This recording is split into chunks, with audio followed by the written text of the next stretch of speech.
भगवान कन्हैया के नाम पे दीवानी बन गई।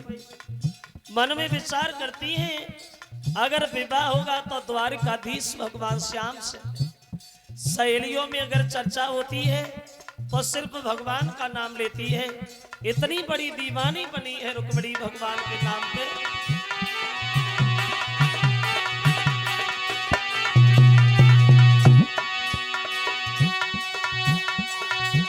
सोते जगते चलते फिरते श्री कृष्ण चंद्र गुणगान लगी।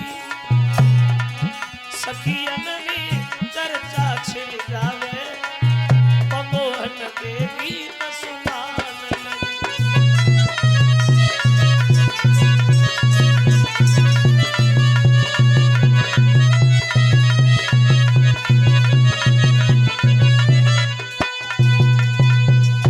मन में ये फैसला कर लिया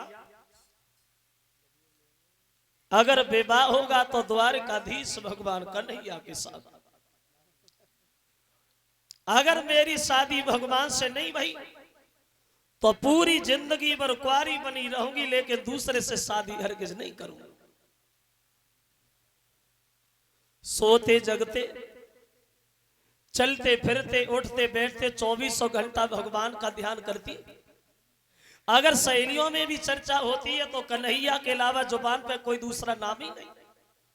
तो एक दिन वो हुआ, धीरे धीरे रुक्मिणी शादी के योग्य हो गई, घर में जवान हो गई। तो एक दिन रुक्मिणी की मां ने देखा कि अब हमारी बेटी समझदार है, शादी के लायक। लेकिन हमारे पति को तो बिल्कुल ध्यान ही नहीं है, वो तो बिल्कुल भूल ही गए।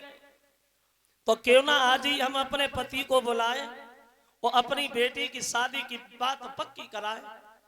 क्योंकि कुंवारी कन्या अगर घर में जवान घूमती है तो ये माता पिता को एक पाप लगता है, अपराध लगता है। चाहे घर में कोई काम हो या ना हो, घर के सारे काम बंद कर दिए जाए। अगर लड़की समझदार है तो लड़की की शादी बहुत जरूरी है। लेकिन मां मन में सोचती हमारे पति को तो ध्यान ही नहीं रहा। तो दासी को इशारा दिया है, बोले दासी जा और दरबार में हमारे पति को बुला के हमारे करीब लाओ। अब दौड़ी दौड़ी दासी आई, महाराज भीष्मक से जाके बोली है, महाराज आपकी पत्नी ने आपको घर में बुलाया, आपकी पत्नी आपका घर में इंतजार कर रही। भीष्मक जब घर पे गए हैं तो पत्नी ने बहुत सम्मान किया, आइए बैठिए महाराज। तो भीष्मक कहने लगे आज इतनी जल्दी काहे को बुला लिया, क्या हुआ? जवाब दिया, प्रभु दरबार में लगे रहते हो, अरे कभी घरबार तो देख लिया करो। मतलब अब हमारी बेटी रुक्मिणी जवान हो गई, शादी के योग्य हो गई। कोई बढ़िया घर देखो, कोई सुंदर वर देखो, देखने में सुंदर हो, चरित्र का साफ हो, समाज में सम्मान हो, जहां हम अपनी बेटी की